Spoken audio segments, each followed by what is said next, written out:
rolling. Here we go. Ladies and gentlemen, boys and girls, welcome to possibly the biggest podcasting fight, or maybe even the biggest fight on LinkedIn of 2023, possibly of the decade. We've got podcast guesting with Jakub Zajicek. Apologies if I got your surname wrong, Jakub.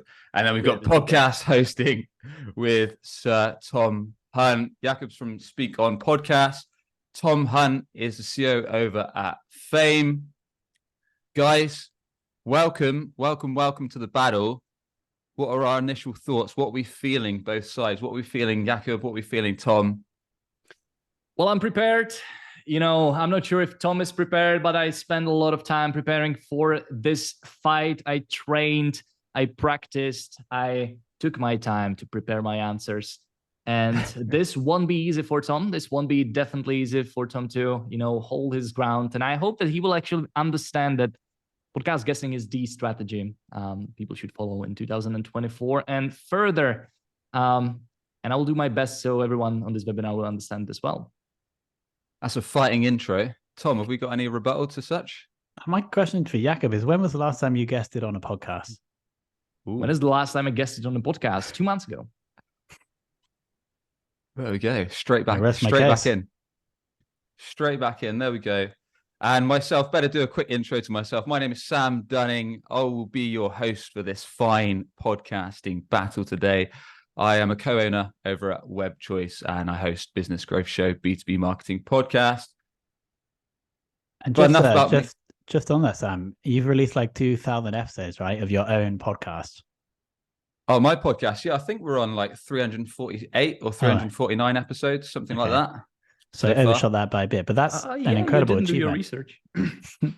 How many podcasts have you guested on, though?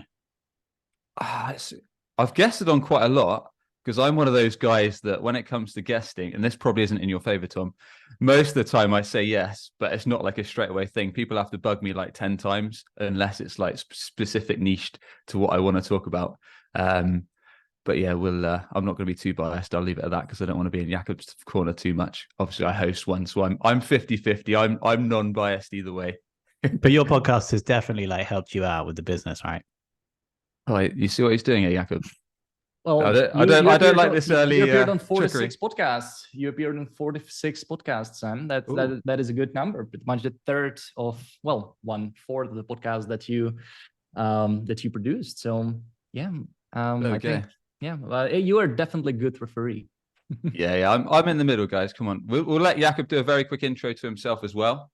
All right, very quick intro. I'm Jakub. I'm co-founder and CMO at Speak On Podcast, and we are booking podcast interviews for founders and executives from the biggest B2B brands such as Gong, Battle. Now we actually finished the campaign for B2B division of Canva, and we've been doing it since 2022. And since then, we've booked more than 2,500 podcast interviews for more than 125 speakers. And today, my goal is to actually make sure that the people joining this webinar will see this strategy is superior to podcast hosting. They both have place in the podcasting landscape, but you will decide at the end yourself. Thank you, sir. And over to Mr. Sir Tom Hunt for his intro. Yeah, so we start and grow B2B podcasts for, you can see a few of the names there. I personally hosted, I think, 400, so just a few more than you, Sam, episodes. And full disclosure, I have guested on probably around 30 to 40 as well. So I have the experience from both sides of the table that I'm going to be sharing openly and honestly today, and I'm sure that everyone here will see that beyond a reasonable doubt, owning your own podcast is the superior strategy. Ooh, more fighting talk. So we've got hosting with Tommy. We've got guesting with Jakub. Today's agenda. So we've got first and foremost a 90-second pitch from both the contenders. We've got the clash, 10 questions to each. We've got a lightning round where we're going to set up some different scenarios. We've got an audience uppercut where we'll actually involve you in the audience. So feel free to throw in your questions in the chat box at any time. If you've got any comments, whether it's fighting talk, whether it's you want to put someone on the spot, I'll pick questions as well as we go to keep things nice and spicy. We've got a knockout pitch where they'll both be giving a 60-second pitch and then decision time. So make sure at the end, we'll be putting it to you, the audience, so you can decide whether Jakub with the guesting strategies on podcasts or whether Tom with a hosting strategy is going to be the all-time winner of today's Clash of the Titans. So make sure everyone tuning in that you put in your comments, you put in your thoughts, you put in who you think is going to win towards the end. And if there's any questions, I'll try and mix and match as much as I can in the Q&A box. And yeah, feel free to put hashtag hosting or hashtag guesting anytime. So with that, we lead on to the 90-second pitch from each of our contendants. All right. So should I start, Sam? Are you ready, everyone? Are we ready, guys? Can we get a yes or a hell yes? A quick in the yes Q&A? in the chat.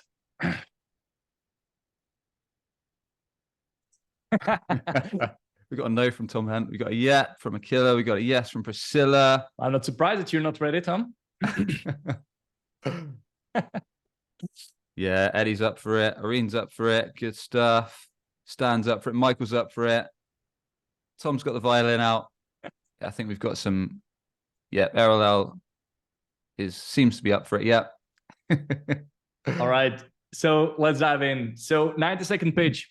As of today, there are over 4 million podcasts published on the internet. The podcast space is oversaturated, and standing out is more difficult than ever. So much so that a big portion of podcasts actually quit after just a few episodes. And it is so frequent that it even has its own name. It's called pod fade. And that's why you should start appearing on podcasts as a guest first. By appearing on podcasts as a guest, aka podcast guesting, hashtag guesting, you will tap into already established and loyal audiences of your ideal customers, instead of building these audiences from scratch, like you would launch, like with launching your own podcast. And instead of investing tons of money and effort into your podcast artwork, name, strategy, description, editing, preparing episodes, inviting guests, publishing, promoting, all you have to do is accept the invitation, show up, and talk. And by doing that, you will build awareness at scale, create tons of content, build relationships with podcast hosts, generate leads, and build your thought leadership, which means that you will get all the benefits of hosting your own podcast without the responsibility, effort, and costs. So if you need a podcasting strategy in 2024, don't start another podcast. Become a guest on the shows that your audience already listens to achieve even more. There we go. Jakub not holding back. No punches spared. Fighting talk from the off. I should have timed that, actually. I don't know if that was 90 seconds or not, but future ones we will. Bang on the dot, 90 seconds. What are we thinking, audience? In the Q&A box, what are our thoughts there? Was Jakub's 90-second pitch up to scratch? Did it fall short? Has Tom got this in the bag? Or has Jakub started off with a clean swing? Is it a one-punch knockout for team guesting? Let us know in the Q&A chat box. We've had great pitch from Kerry. We've had clapping hands from J. Lloyd 1. Yeah, Jakub saying guesting, but that's not allowed. Okay. Awesome, Jakub from Tracy. Good stuff. Some positive feedback so far. And yeah, Killer's saying that they're interested in hashtag guesting. Good stuff. So we have heard what Jakub's got to say. But what have we got in the 90-second pitch from Mr. Tom Hunt? Allow me to set the scene. So there's 3 trends happening in B2B right now that are making it harder and harder for any B2B business to find customers. The first one I like to call the AWS effect. This essentially states that anybody with a laptop and an AWS account can start a SaaS company. That's number one. Number 2 is that people are trusting brands a lot less than businesses. They're trusting people or influencers. So this is the rise of the B2B creator.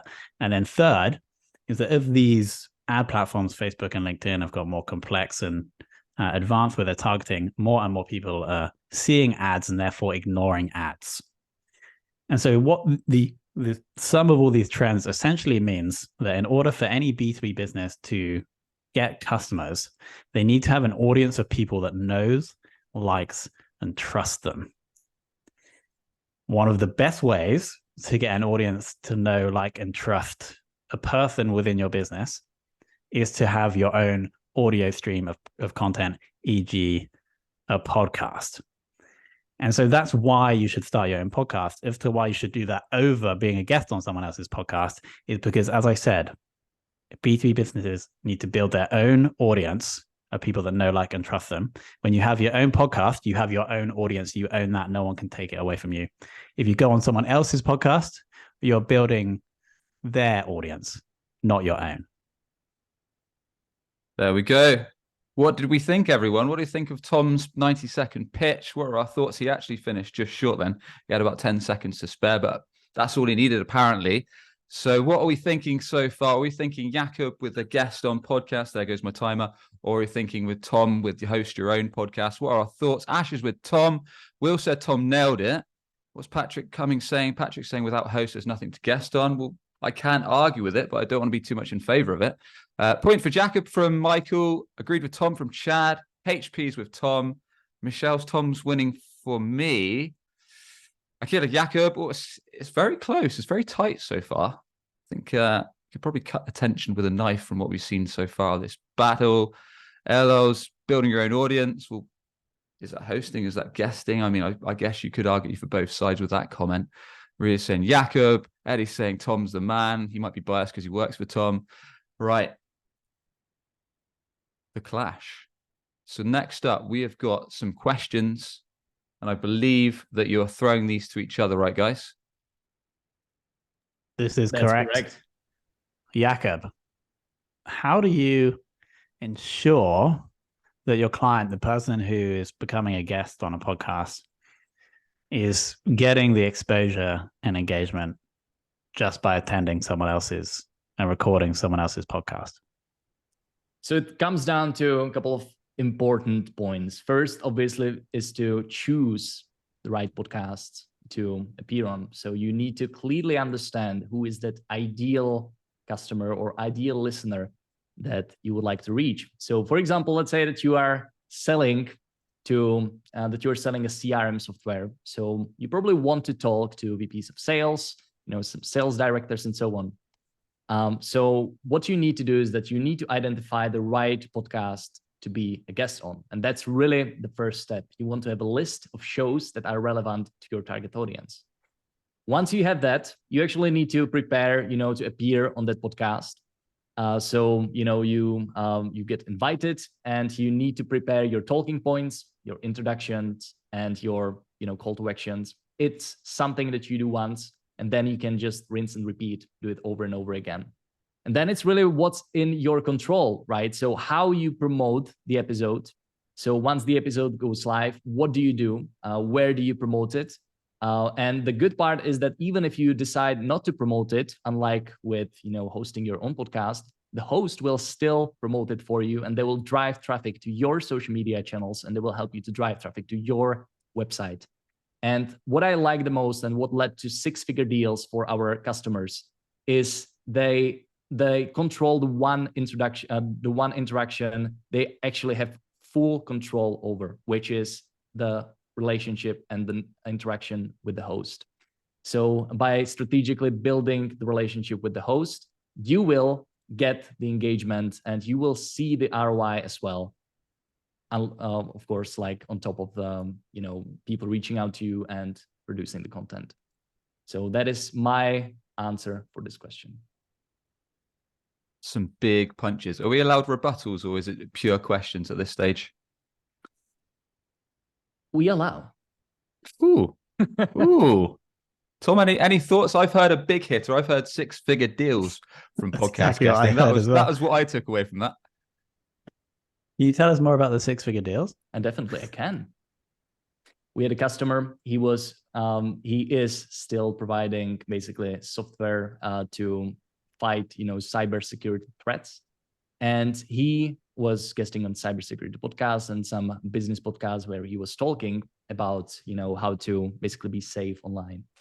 And then he started networking with the host. He started asking questions, and because he built a relationship with the host actually opened up and mentioned that they faced breach recently, and they are searching for a new provider, new vendor, and just like that, they sold their biggest account to date. And we have different stories like this as a result of guests building relationships with hosts and basically becoming friends with them to build a known, like, and trust factor. I can't argue with that. There we go. Can't argue with six-figure deals. There's the comeback. But what is Tom gonna say to this question from Jakub? So Tom, most podcasts die. How do you prevent that from happening to your clients? 3 things. First, most people, when they start their own show, they get the positioning of the show wrong. They typically will go too broad, and they'll have maybe they're a B2B company with 50 employees and like $10 million in revenue. And so they have, let's say, $5,000 a month to spend on the podcast, and they sell marketing software. They will decide to start a podcast just in the marketing space where they're going up against HubSpot or they're going up against Salesforce in terms of like the firepower behind the show. It sounds expensive. And so the first key step we state is to get the positioning right, which is 2 steps. First is to be sufficiently narrow so you can become the number 1 most downloaded show in that smaller niche within 6 months. The second is we need to have an edge, which is the thing that our listeners will tell their friends about. And so if we don't have either of those 2, if we're too broad and we don't have something that's better or different than our competing shows, then the downloads are not going to go up initially. After 3 months, you're not going to feel good about the show, and then you're going to stop. So step 1 is getting the positioning right. Step 2 is just being strategic about guests. The reason for this is because in the first 6 months of running your own podcast, and I'm happy to share this as a potential downside, I know you can close deals straight away when you guest on shows. It's unlikely that you're going to generate any revenue from the listener side because the audience is growing. But if you can, say, on a bi-weekly show, build relationships with 12 guests in the first 6 months, maybe they could be customers, maybe they could be partners. If you have any kind of sales action, you take that to the CFO, show them they are going to be investing in the show for the rest of the year or the rest of the next 5 years if you show them some potential action through the relationships with the guests. So those are the 2 steps. Get the positioning right, be strategic about guests. If you do that, then the consistency will come because you're going to feel good about the show because it's growing, and you're also going to feel good about the show because we've potentially generated some revenue from the guest side. So that is the solution, or that is the formula to stop what you mentioned earlier, Jakub, which is pod fade, which is these podcasts that would run for 3-6 months and then die. Because yes, and I totally admit this as a potential downside, building your own audience is hard. Obviously, you can choose to just not try to and guest on shows, or you can actually try and do the hard thing, the hard, valuable thing, and build the audience. But it does take 6 months to get it rolling. So we've heard a bit of a focus there from Tom. He's gone for the niche. He's gone for the strategic angle with your guests, the way you formalize the show, focusing on those industries that you actually want to be doing business with. What are our thoughts? Let us know in the Q&A box. But more importantly, well, just as importantly, rather, what's Jakub's rebuttal to that? So to justify running a podcast for 6 months before you start seeing some traction, do you need to invite potential customers to then pitch them? Or how do you make sure that these relationships that you build through inviting guests on your podcast actually lead somewhere? So just like any relationship, you can't just, and I'm sure you advise your clients this as well when they guest on a show, you can't just record a podcast, whether you're the host or the guest, and then pitch your guest or host straight after, right? Correct. And so it's just like building any relationship. You get to know them, maybe you do something to help them out.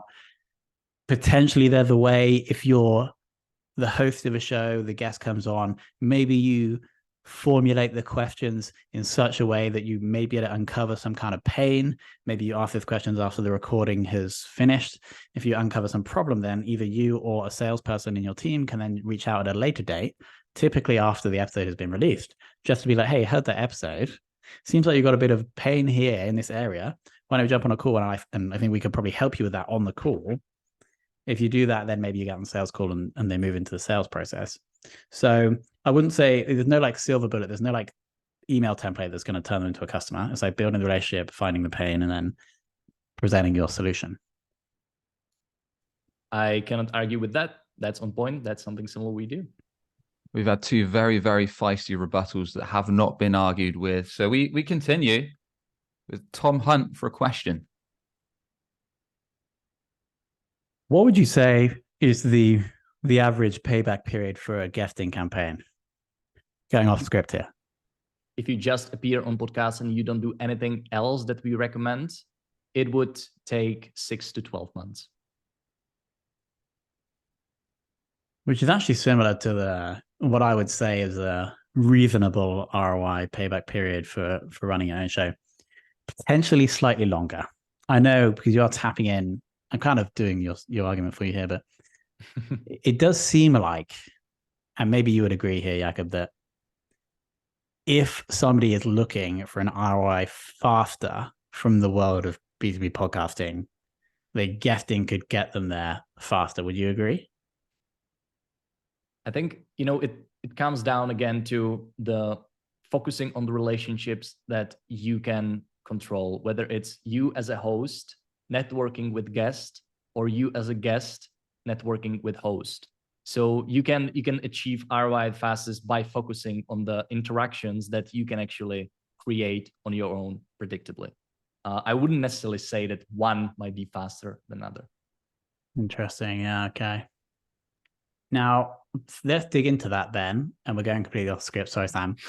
But in an average 6 to 12 month campaign, how many shows would somebody typically guest on, and therefore how many relationships would they develop?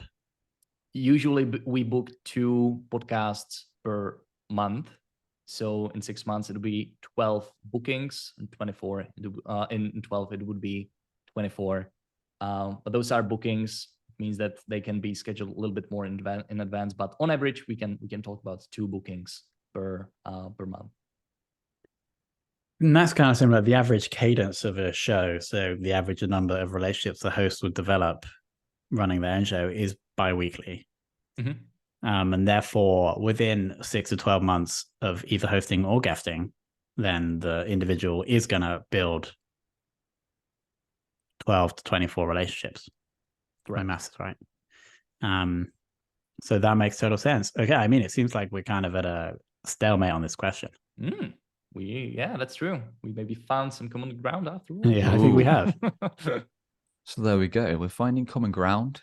We're agreeing on points. The battle is taming, or is it? Jakub with a question. We talked about this a little bit now, but running a podcast is often very hard to measure. So how do you actually demonstrate and maybe quantify the ROI, if it's even possible?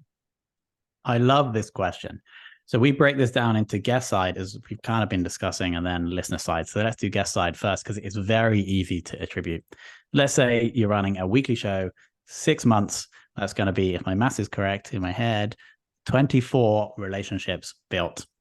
So if the person or the business running the show has a lower ACV, maybe in the hundreds of dollars because they charge $30 a month for their SaaS tool, then what we're actually doing there out of those 24 is we want a chunk of them to be potential affiliates or partners of the client.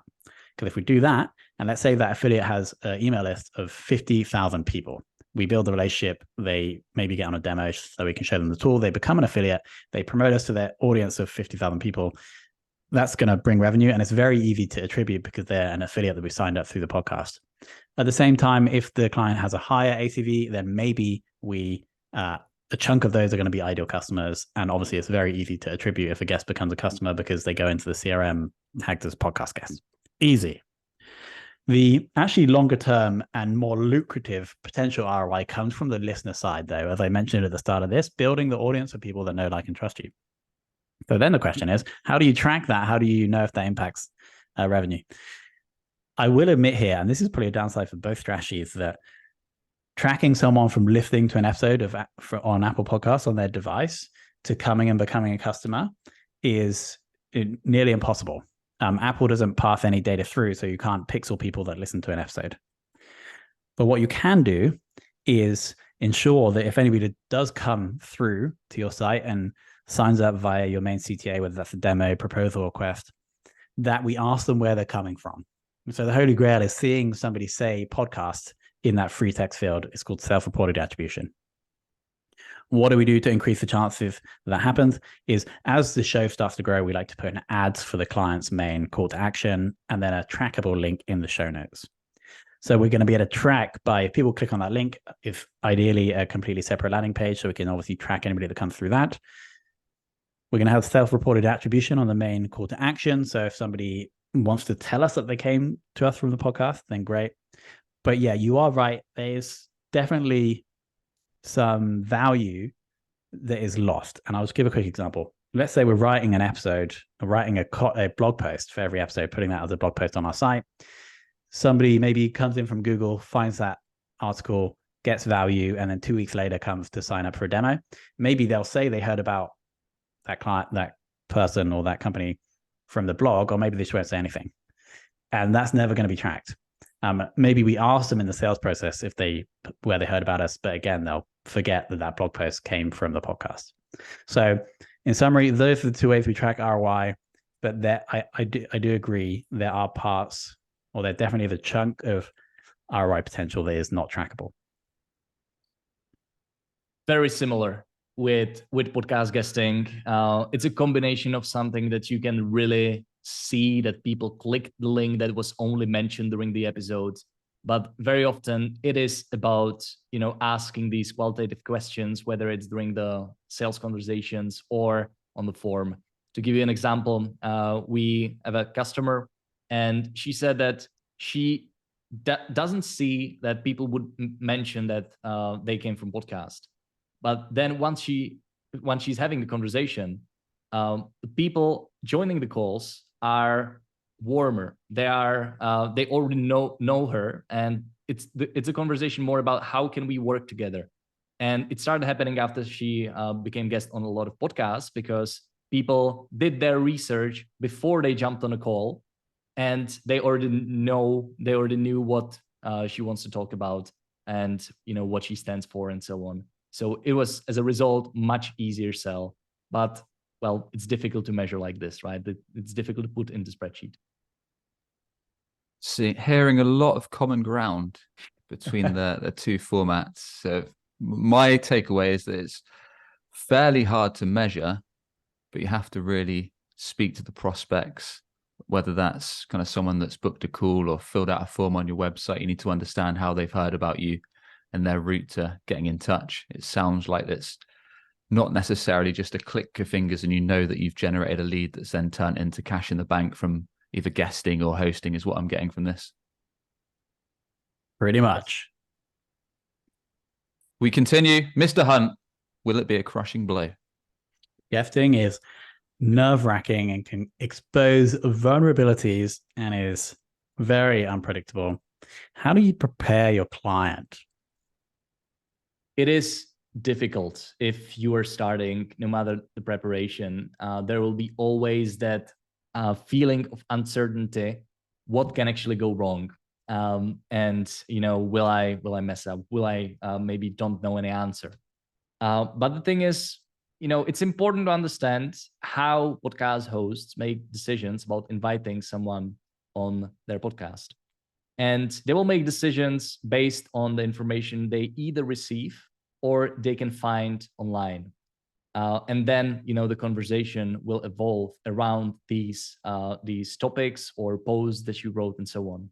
So just, by knowing this, I found out that it alleviates some of the stress our customers might feel before the first podcast. podcast recording. First is usually the most difficult if you've never guested on podcast. Second is easier, and then from the third and fourth, it's just much more natural. So that's the mindset around it, how the invitation happens. But then there are some proactive things that you can do. First, you can prepare for the podcast interview in a way that you listen to previous podcast episodes, that you learn what are the angles that the host wants to discuss on their show. You prepare your introduction, you prepare some of your talking points, and as a result, you will join the conversation much more confident, much more prepared, and you will deliver better interview compared to if you would really just join and do nothing. The good thing is that a lot of these things are you do them once, such as preparing your introduction, practicing it, maybe preparing call to action, some talking points, and then you can use it over and over again during different interviews. Any arguments, any thoughts against that, Tom, or has Jakub hit the nail on the head? Yeah, it's a very measured response. A lot resonates with what we see with our hosts. Got it. I'm also seeing great comments here. Stan in the chat. I provide my guests the run of the show, explaining the format, what the guests expect, and that puts my guests at ease. Yes, Stan. We've had a question rather from Jay Lloyd. What kind of database, websites, or research should you use when a client comes wanting to start guesting?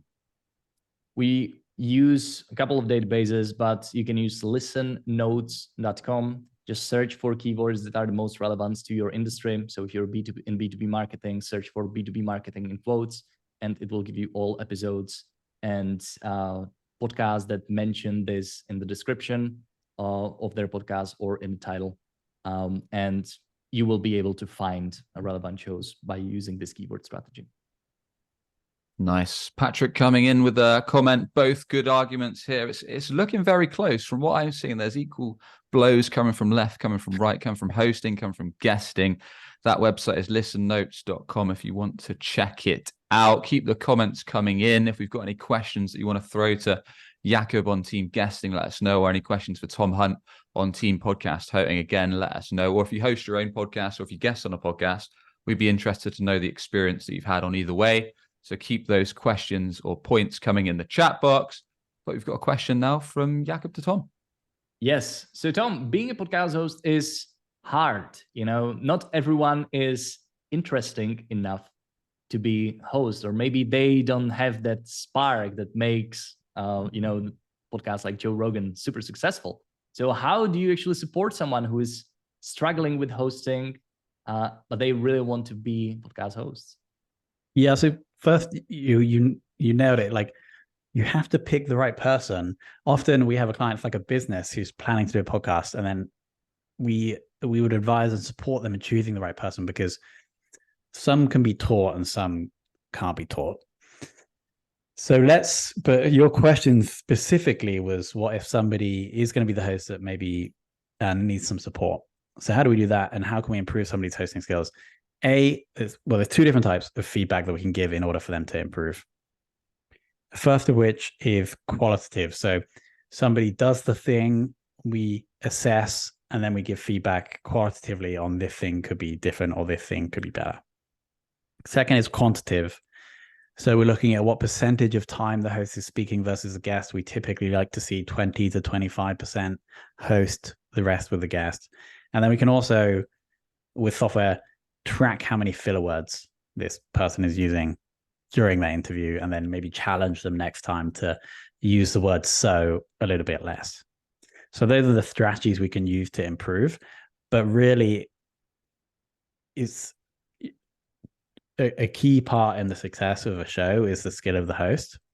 And so if somebody is not doing so well at the host, maybe they should be replaced. What makes a good host? Very quickly, two things. First of which is industry expertise and enthusiasm. And then number two is communication skills. The first one the industry expertise can be taught. The enthusiasm can't really be taught. The communication skills can be taught up to a point. So those are the criteria we look for selection of hosts, and those are the things we can do to improve the skill of the host. Fair points. Thank you, Tom. We've had a rebuttal from the audience, actually. Patrick Venn in with a huge crushing blow. Wouldn't it be better to be a guest? That way the spotlight or focus is on you, your brand, your story. If you're a host, the spotlight isn't on you, it's on your guest. A thought. I think it's a valid point. Now, the kind of key assertion here that Patrick is completely missed is, or the assumption Patrick has made here is that the podcast that you run is an interview show where you are just spending your time talking about the guest and what the guest does. So 2 points there. A, that isn't always necessarily the case. Not every episode has to be you talking to the guests about their expertise. And then B, actually what makes a good podcast episode is not the guests talking about what they do or their business, right? It's the guest talking about the thing they're interested in or the interesting thing that they've done, which does build credibility. It doesn't directly drive people, though, to their brand.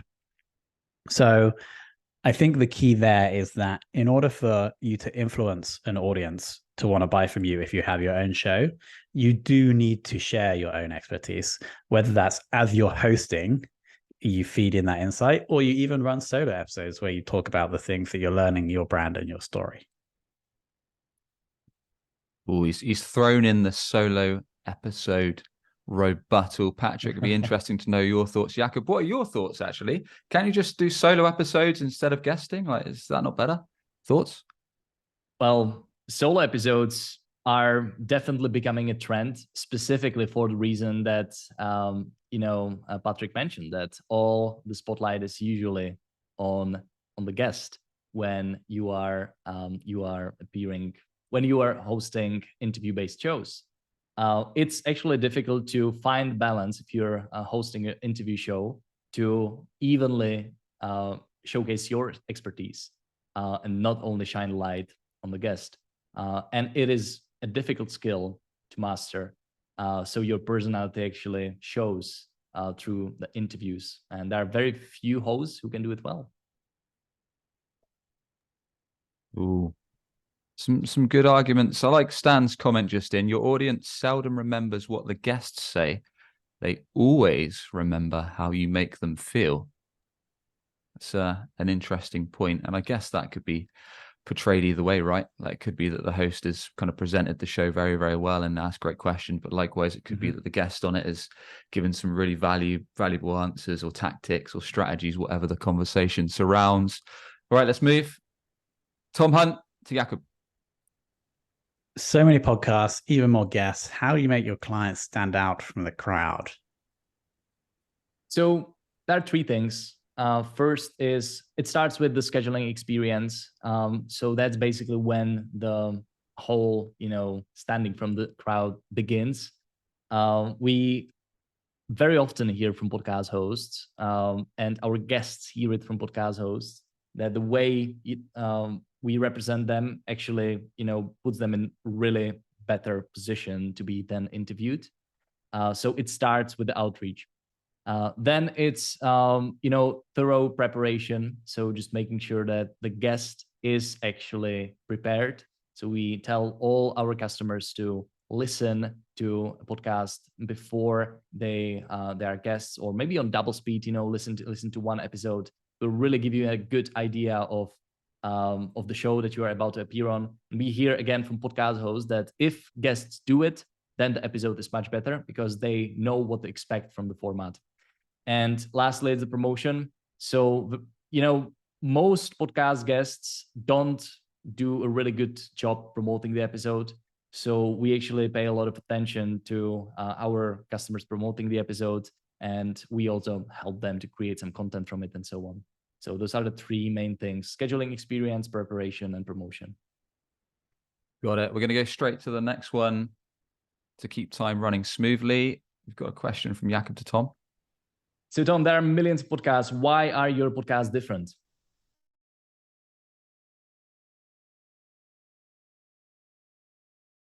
I think you're muted. Well, I'm pretty sure you're muted. Yeah, he's muted. Come on, Tommy. My bad. Goes back to the positioning process. Step one, what is the niche? And can we go as narrow as we possibly can while still making a show that's going to build an audience that could be profitable for us? So the example I love to give is if we have a SaaS business that we're running and we sell email marketing software, are we going to A, start a podcast about marketing, B, start a podcast about email marketing, or C, start a podcast about open rates? Anybody? Sam, Jakub, which one do we think we're going to do? Open rates. Nailed it. The reason for that is it's going to be very easy to become the best email marketing open rates podcast within 6 months. Once we have that dedicated audience, we can expand to email marketing, and then maybe even after that, expand to marketing later down the road. So that's step one, is being sufficiently narrow with our niche. Step two is, what is the edge? What is the thing that our listeners are going to tell our friends about? So going back to that example, maybe we have proprietary data that our SaaS tool is sharing with us. Maybe we see email marketing open rates trends over the past 3 years, aggregated across all users. We can feed those stats into the episode to drive questions or to drive discussions. What that is going to do is it makes our podcast different and better from other people that have shows about email marketing open rates, which is that extra value for the listener, which is going to help us grow. And then the sneaky thing there is that we're able to also advertise our product without advertising our product, because obviously these metrics are coming from the product. So those are the two steps. First, get the niche or niche sufficiently narrow, and then two is craft a compelling edge. Love it. Thank you. This man is loving the niche angle, but we'll see what the audience think at the end. And we've got a question from Tom Hunt to Jakub. Your client is unhappy. How would you address this? So I will go through this quickly, just conscious of time. So it usually comes down to two things why they're unhappy. First, lack of measurable results. So for example, leads, or lack of bookings. So when it comes to specifically about measurable results, it starts with setting the expectation and actually repeating that it takes a while before the episodes get published, get recorded even, and then promoted through social media. So it takes some time after you book an interview to see some traction. So it's usually a question of we need to wait a little bit longer. And when it comes to lack of bookings, so there's usually a mismatch between the audience that we are reaching out to, so the podcast that we are pitching, and the topics that we are suggesting. So we need to uncover where's the issue. So for example, we look at reply rates. If it's under our benchmark, we look at the emails we are sending, what are the angles that we are proposing, if the podcasts we are reaching out to are correct. And then we basically make an informed decision how we need to change the approach. So we start seeing, uptick in the reply rates, and we start receiving more bookings. So that's a very high level answer. Getting that reviewing, auditing, and fine tuning. Another question for Jakub to Mr. Tom Hunt. You produce. This is actually for Jakub, for me. you produce an episode, but the client struggles with promotion. What do you do? So we technically run promotion. But if we weren't, and the client was, if we were producing and then the client was promoting, what would we do? We believe at Fame that retention is the foundation of growth. And so actually, if we're struggling with promotion, and the caveat is we have the positioning right, as we were just discussing, then actually it probably isn't a promotion problem. It's probably a production problem. If we're not having people giving us 5-star reviews, giving quality feedback to our host that they're enjoying the episode, then we're probably not producing content that people actually like. And so we wouldn't necessarily tweak much on promotion. We go back tweaking the conversion of the raw assets into the final edited audio. And then over time, we'd be looking for the Apple Podcasts consumption rate. So the average amount of people, the average amount of an episode people are listening to on Apple, because that's the only directory that will give us that. We want to see that going up before we then go and do any more work on promotion. So fixing the product before you bring more eyeballs to the product. Exactly. Makes sense. There we go. The lightning round. We move on from the Q&A. So we've got a scenario one is a client wants to generate leads as soon as they possibly can. What do you put into place? Tom Hunt first. So assuming they already have a podcast, it's a very simple step. You script the ad, which is just literally going to be 30 seconds, the client explaining what their business does and the problem it solves. They record it. We then insert that ad into every episode in the backlog of their existing podcast. It goes live in 5 minutes, and we're immediately getting exposure for that ad to generate leads. So for me, you appear on the podcast, you go through the previous podcast episodes of the show that you just appeared on. You see what are those interesting people you would like to get introduced to. You deliver an amazing podcast episode on that show that you got invited on, and you build a relationship with the host. And then you kindly ask if it's possible to make an introduction to some people who are interesting from the previous guests. That is a nice strategy. I've actually never thought of that. So shout out to Jakub for that one. Scenario two, keep your thoughts coming in the chat box if you've got any opposing angles. Scenario two, the audience your client wants to reach is very narrow, very slim. What is your approach, Jakub, to fight first? So first I would look at their topics, what they want to talk about, and then basically test whether we can propose these topics to different audiences as well. Of course, we need to get the green light on this from the customer too. If this wouldn't work, we really need to think about broadening the audience entirely so it still supports their business. It is a difficult conversation to manage, and sometimes we actually needed to turn down customers because their audience was just too narrow. And in that case, we actually send them to podcast production agencies because it's better if you just are operating in very, very small niche. So some conversations need to have around if this happens in a live campaign. So our approach, we're literally like rubbing our hands together. This is like perfect. It basically means we're going to become the number one podcast in this very specific niche, like right away. Now, obviously, there also has to be a conversation, because if the niche is too narrow and there's just no way we're going to find guests or listeners or sufficient amount of guests or listeners for this to be a profitable content marketing campaign for the client, then we probably at that stage would advise to broaden the niche slightly, assuming that that broader niche would still be relevant for people buying their product. There we go. We move on to scenario three. The guests or podcasts you reach out to are not replying. There's a very, very worryingly low reply rate. How do we tweak our approach? Tom. So I've reached out to probably hundreds of podcasts to try and be a guest on. I've also reached out to, it must be close to thousands of people trying to get them to be a guest on podcasts. The number one thing that improves reply rates is just social proof. So if you're starting your own podcast and you're finding guests, go to your network, find someone that's a big name. If you don't, the process is going to be much slower. Book that guest. In the next set of outreach you do, mention that guest name, and you just keep going and you keep climbing the ladder. I'm on episode 97 of Confessions of a B2B Marketer, a little shout out there. And it's only in the last 20 or 30 guests where we've had these massive names, but I've only been able to get those big names because I've been climbing the ladder slowly and just leveraging that social proof. Love it. All right, my answer to this, it usually comes down to that we are reaching out to podcasts that are not entirely relevant to the guests that we are trying to reach, that we are trying to book on these podcasts. So we really need to look into the research first. Are these podcasts relevant for this guest?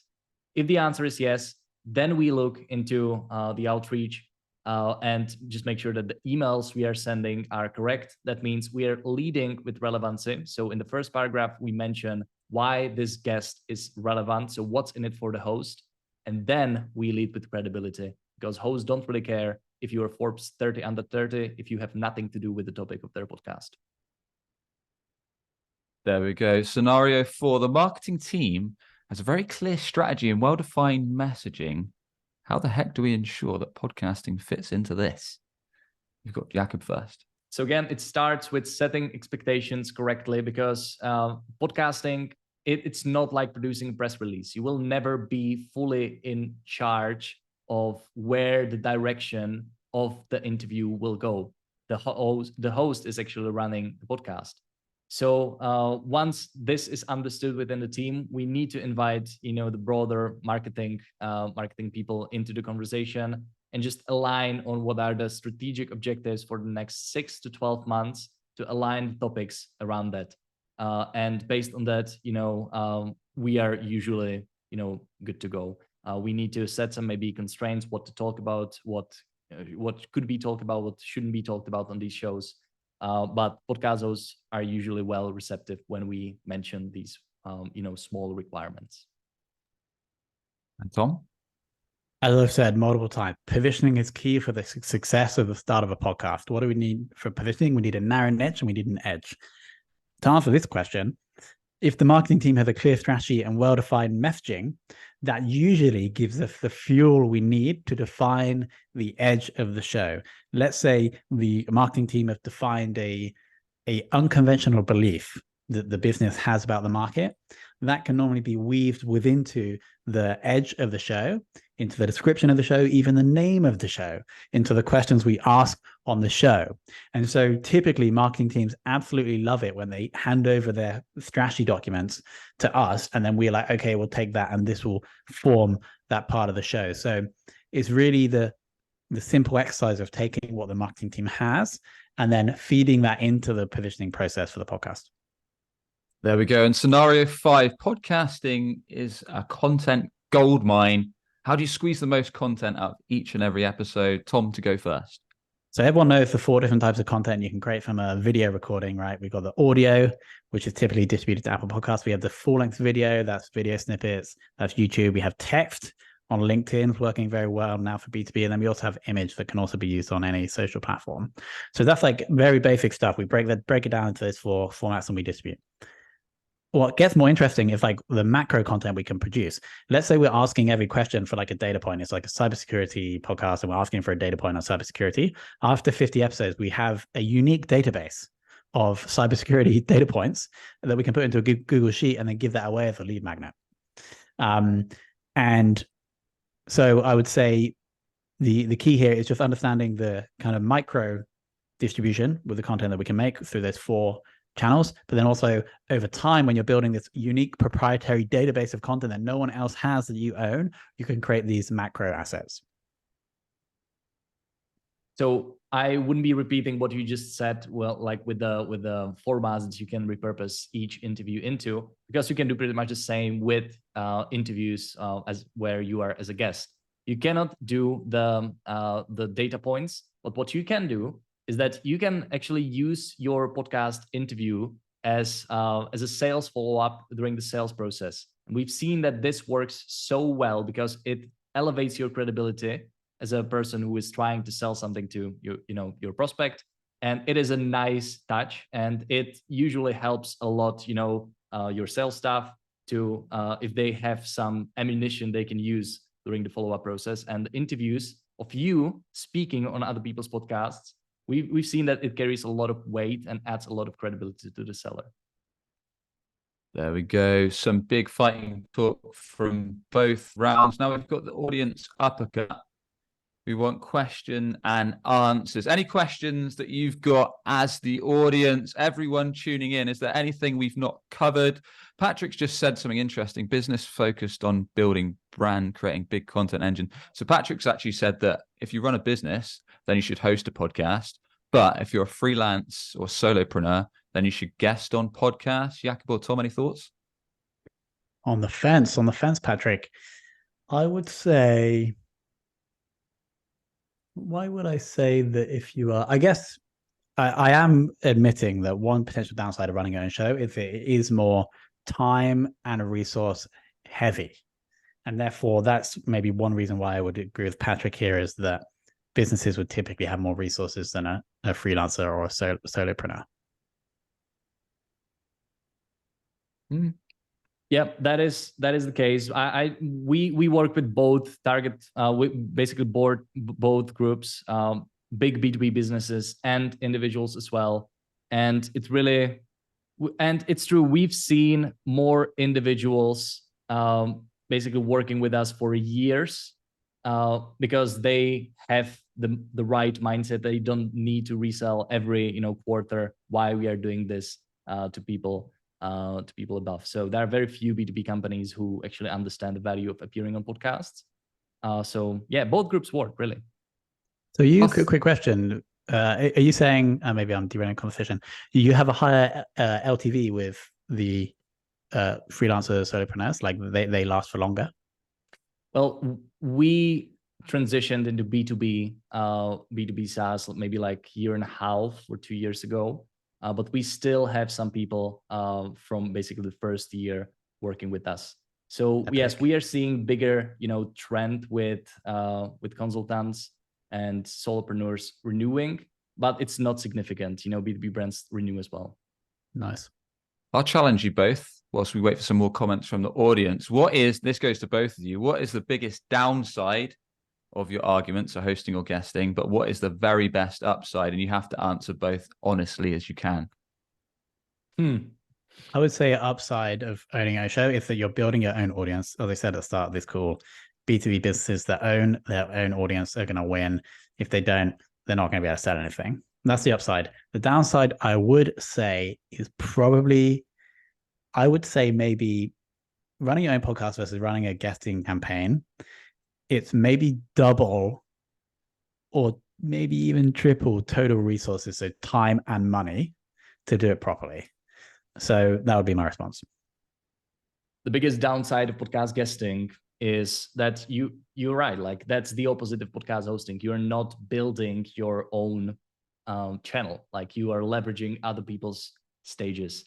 The biggest upside is that you don't need to invest so much money into this, and you're not creating that big responsibility that you need to keep going. So it doesn't look bad if you just stop after, a few episodes. And I would say that potentially, we're saying how like a key thing for when you're running your own show is for the host to be good. It does actually make sense. Like if somebody's considering starting their own show, to guest first, learn more about podcasting, get better at talking and presenting. So when you actually come around to launching your own show, maybe you have a little bit of an audience because people know you from the podcast you've been on, but more importantly, you have the skill that you need as a host to make it work.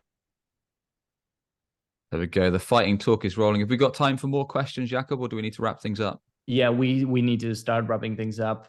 There's still time for 60-second pitch. There we go. Knockout pitches are incoming, guys.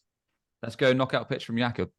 All right, knockout pitch from me. So if you're here, you probably want a podcasting strategy, and the best way to get started is becoming a guest on other podcasts first. First, you will get a taste of this channel without creating a responsibility of producing your own podcast.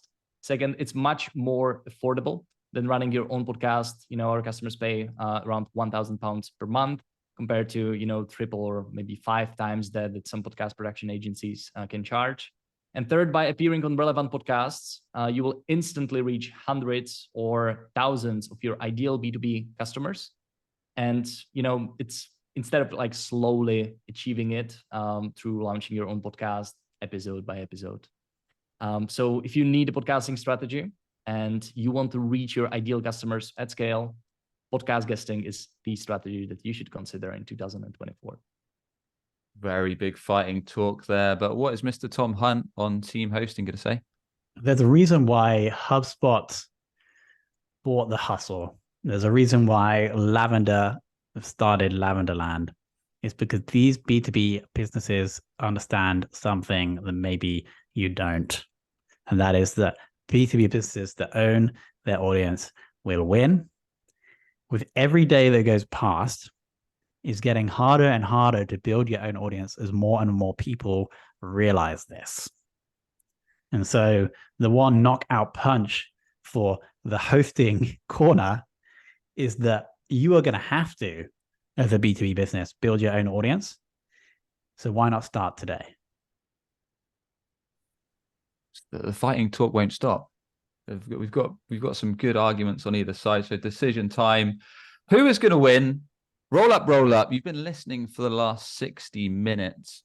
What are your thoughts? Are we able to add a poll? I'm a noob on Zoom, so I don't know if I can do it. So I will quickly open a poll. So who wins? Ladies, gents, boys and girls, what have you thought? In the meanwhile, let's have hashtag hosting or hashtag guesting. We're about to put a poll in the chat, so get ready to place your vote. Do you think it is Jakub who's been arguing for team guesting on podcasts, or do you think it is Tom Hunt who's been arguing for team hosts on podcasts? We have got a poll that has just hit. Who wins? Put your thoughts in the poll. Tom or Jakub? Let's get the votes flowing in. No, we can't vote. Hosts and panelists can't vote. Oh, no, we can't. I've been on one before where you could. You wanted to vote for me, right? I actually was. You finally understood it. What have we got here? We've got Chad on team hosting, Eddie on team hosting, Irene on team guesting, Ria on team guesting. Very even so far. Ash has enjoyed the chat. Michael's on team guesting, Patrick hosting, Megan hosting, Erlo hosting, Ash hosting, Tom's ghosting, Tracy's guesting. Might be a slight edge on hosting, but I'm sure plenty of people have voted who've perhaps not put in the chat yet. So make sure you keep your votes coming. So we have 19 out of 30 participants voted in the poll. So please, there should be a poll on your screen. So just click Tom Hunt for hosting or myself for. Thanks, Marty, for joining. Thank you, Listening, Marty. Chad. Thanks a lot for joining. Yeah, some great questions have been coming in. Really enjoyed the audience participation. So thanks for sharing, everyone, about your thoughts on podcast guesting, hosting. Listening. Well done, Chad. Hashtag listening. Nice. So I do think, well, so two very final points. I do think it's very good to possibly start guesting before you start your own show. But the other thing I'll say is it's also great to guest when you do have your own show, because obviously the people on those podcasts like podcasts, they're interested in the topic. So it's actually a great way to promote your own show. So shout out to guesting. And shout out to hosting. Without hosting, we wouldn't be in business. So thanks a lot for doing this. These guys are too nice. I thought it was a fight, but they've come up friends. Thanks for a few of the other Eddie. Thanks, HP. Thanks, AmeliaX. Appreciate you tuning in. All right. So it looks like Tom won. Tom is victorious. No. 14. Yeah. There we go. Tom, have you got any final words? As I said, like guesting, if you want to start a show, I'd guest first. And then when you do have your show, I'd also guest. I do it. So shout out to guesting. Awesome. Great stuff. All right. Thank you everyone for joining. This was great. Any final thoughts, final points? Sam, Tom? Yeah, thanks everyone for tuning in. If you want to connect with us all on LinkedIn, we all ramble on about our own areas of expertise, and we all are involved in podcasts. So it'd be good to continue the conversation on there, and appreciate everyone's input. And it's been a good battle. We didn't mention SEO. We didn't talk about SEO. Oh, I can talk about my company. Yeah, I mean, not relevant, but I run a company called Web Choice, and we help B2B companies that are frustrated that when their target clients search for what you do on Google, your competitors are above you. So we fix that problem, getting you top of organic search to drive B2B pipeline and fill your sales teams' calendars with qualified demos using the power of organic search in our unusual approach to web optimization. That's webchoiceuk.com. And I host Business Growth Show, top 10 B2B marketing podcast. So you can check that out if you don't want to listen to Tom's. And of course, the SEO Man series on YouTube. The SEO Man, yeah, he makes an appearance on LinkedIn every now and then when he's feeling spicy. Jakub and Tom, give yourselves a quick plug while we wrap things up. Tom, you can start. Fame.so. We're actually potentially, I'm testing this. This is like half the press, testing new other services, but maybe I shouldn't say that because I'm not sure we're going to offer them because we're testing them. Yeah, we just go to Fame.so with Start and Grow Podcast B2B business. Been doing it for 4 years. Probably 150 in total that we've worked on. Jakub, over to you.